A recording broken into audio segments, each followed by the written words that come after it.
Ambiance à la 3e édition du festival Graffitisme. Sur 400 mètres carrés de murs, les Français côtoient cette année Brésiliens, Sud-Africains et Sénégalais venus partager leur vision du graphe. En Wolof, j'écris Weche, qui veut dire échange dans notre langue. Donc, c'est important d'être avec des gars et d'échanger sur beaucoup de styles, beaucoup de manières de voir le graffiti et le développement du monde. Donc, là, on est là pour échanger, quoi. À ses côtés, Rasti de Johannesburg participe aussi à cette fresque géante collaborative.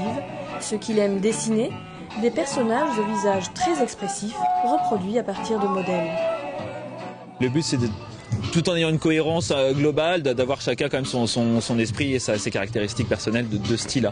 Ensuite, on a des styles variés de toute façon par la présence de gens qui sont plus Paris avec des crews style 1984 avec des travaux très graphiques et puis d'autres personnes plus dans la couleur, d'autres plus dans le lettrage, d'autres plus dans les personnages. Donc c'est vraiment varié, ça représente vraiment la palette du graffiti.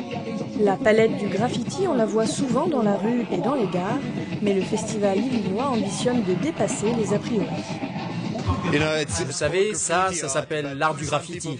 Mais certaines personnes pensent que c'est du vandalisme, d'autres que c'est de l'art. Et ce qu'on essaie de faire ici, c'est montrer que ça peut être quelque chose de fructueux et positif, ça peut être une forme positive d'art. Et quoi de mieux que ce lieu dédié aux cultures urbaines, construit il y a 4 ans sur une friche industrielle de la zone d'activité de la Vaucouleurs, par la communauté d'agglomération de Menton-Yvelines. Il est ouvert 7 jours sur 7, 24 heures sur 24.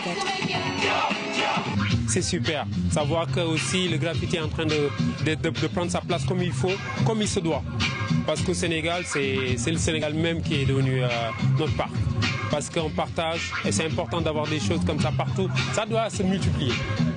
En Afrique du Sud, on peint librement sur les murs dans la ville. Il existe quelques spots comme ici, mais on n'a aucun problème avec la loi.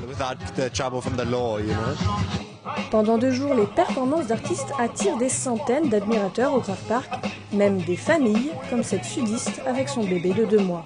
Je suis venue profiter d'une journée en famille. Avec cette belle journée, on a décidé de venir découvrir un peu les graffeurs. C'est juste énorme. Ça ressource aussi, de toute façon, de voir des très belles choses comme ça. Ça donne l'envie d'aller plus loin, de progresser, de partager, puis d'échanger des nouveaux styles aussi. C'est un peu comme quand on va dans une bijouterie, on regarde les bijoux, quoi. Ici, il y a du beau monde. Donc on vient admirer les artistes, quoi. On est des petits joueurs, nous, donc voilà, on regarde les pros.